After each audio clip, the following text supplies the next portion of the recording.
तो अब हम पढ़ते हैं सीरीज़ कॉम्बिनेशन कैपेसिटर्स के बारे में। कैपेसिटर्स का सीरीज़ कॉम्बिनेशन कैसे करते हैं। इसमें होता क्या है, 3 कैपेसिटेंस इस जैसे हमने फिगर बनाया इस टाइप से हम ऐड कर देते हैं। पहला जो कैपेसिटर है उसका फर्स्ट प्लेट हम सप्लाई से ऐड कर देते हैं, और इसका जो दूसरा प्लेट है इसको दूसरे कैपेसिटर के फर्स्ट प्लेट से ऐड कर देते हैं। यही सीरीज़ हम रखते हैं, और लास्ट वाले प्लेट को फिर हम अर्थ से कनेक्ट कर देते हैं। अब होता क्या है, जो हमने सप्लाई से ऐड किया है इस वजह से पहले प्लेट के इनसाइड सरफेस पे पॉजिटिव चार्ज आ जाएगा, उतना ही दूसरे प्लेट के इनसाइड सरफेस पे नेगेटिव चार्ज आ जाएगा, तो उतना ही दूसरे प्लेट के आउटसाइड सरफेस पे पॉजिटिव चार्ज आएगा। क्योंकि ये डायरेक्टली प्लेट दूसरे प्लेट से कनेक्ट है तो उतना ही पॉजिटिव चार्ज दूसरे प्लेट के यहाँ आ जाएगा प्लस, और यही प्रोसेस यहाँ होगा, और फिर ये डायरेक्ट इससे कनेक्ट है तो वही प्रोसेस यहाँ चलेगा, और इस तरह से पॉजिटिव चार्ज आपके बनते रहेंगे। सेम चार्ज रहेगा, यानी क्यू सब पे सेम रहेगा। लास्ट वाले पॉजिटिव चार्ज अर्थ कनेक्ट होने की वजह से अर्थ में चले जाएंगे तो नेगेटिव चार्जेज स्टोर होते चले जाते हैं। ये सीरीज़ कॉम्बिनेशन होता है। मान लें कि पहले कैपेसिटेंस में प्लेटों के बीच का पोटेंशियल डिफरेंस V1 है, दूसरे कैपेसिटेंस में प्लेटों के बीच पोटेंशियल डिफरेंस V2, और तीसरे कैपेसिटेंस में प्लेटों के बीच पोटेंशियल डिफरेंस V3 है। तो इनका टोटल जो पोटेंशियल डिफरेंस आएगा वो V इज इक्वल टू आएगा V1 plus V2 plus V3। यहाँ मैंने लिखा हुआ है। अब पहले प्लेट पे चार्ज कितना है Q, कैपेसिटेंस कितना है C1, पोटेंशियल डिफरेंस कितना है V1। चैप्टर स्टार्ट हुआ था तो हम तीनों में रिलेशन हमने पढ़ा था, Q is equal to CV पढ़ा था।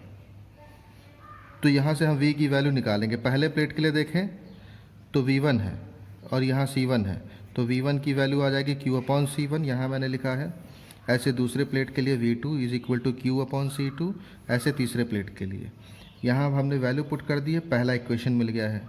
जब हम कंबाइन करते हैं तो टोटल इक्विवेलेंट कैपेसिटेंस मान लें तीनों का C आ जाता है, तो जो टोटल पोटेंशियल डिफरेंस आएगा वो होगा Q अपॉन C। अब यहाँ इक्वेशन सेकंड हमने इसको लेट कर लिया। अब इक्वेशन फर्स्ट और सेकंड दोनों को कंपेयर कर देते हैं। तो लेफ्ट साइड में हमने इक्वेशन सेकंड का राइट साइड लिख दिया, और ऐसे इक्वेशन फर्स्ट का राइट साइड हमने इधर लिख दिया। दोनों तरफ से Q और Q कैंसिल हो जाते हैं, ये वैल्यू आ जाती है आपकी सीरीज कॉम्बिनेशन में। अब पैरेलल कॉम्बिनेशन की बात करते हैं। पैरेलल कॉम्बिनेशन में क्या होता है, फर्स्ट प्लेट एक सप्लाई से कनेक्ट होता है, सेकंड प्लेट दूसरे सप्लाई से, और ये अर्थ से कनेक्ट होता है। अब क्योंकि अलग अलग सप्लाई है तो चार्ज भी अलग अलग होंगे। फर्स्ट प्लेट पे इन साइड में पॉजिटिव चार्ज अलग अलग, यहाँ Q2 है और यहाँ Q3 चार्ज है, उतने ही इन साइड पे नेगेटिव चार्ज हो जाएंगे। यानी फर्स्ट प्लेट पे अगर आप देखें यहाँ Q1 था तो माइनस Q1, यहाँ Q2 था तो माइनस Q2, यहाँ Q3 था तो माइनस Q3, उतने ही पॉजिटिव चार्ज इधर हो जाते हैं। अब क्योंकि सेकंड प्लेट अर्थ से कनेक्ट है तो ये पॉजिटिव चार्ज बाहर वाले सब अर्थ में चले जाते हैं, नेगेटिव चार्ज स्टोर होते चले जाते हैं। ये कॉम्बिनेशन आपका पैरेलल कॉम्बिनेशन होता है। क्योंकि दो ही टर्मिनल हैं तो पोटेंशियल डिफरेंस V आएगा, अलग अलग पोटेंशियल डिफरेंस नहीं होगा, सबका पोटेंशियल डिफरेंस यहाँ सेम आ जाएगा, चार्ज अलग अलग हो जाते हैं। फिर से हम रिलेशन रखते हैं Q, C और V में। तो अब तीनों में अगर हम फिर से रिलेशन की बात करें तो रिलेशन यहाँ आता है। पहले प्लेट के लिए जो Q1 था, C1 था और पोटेंशियल डिफरेंस V था, तो Q1 is equal to C1V।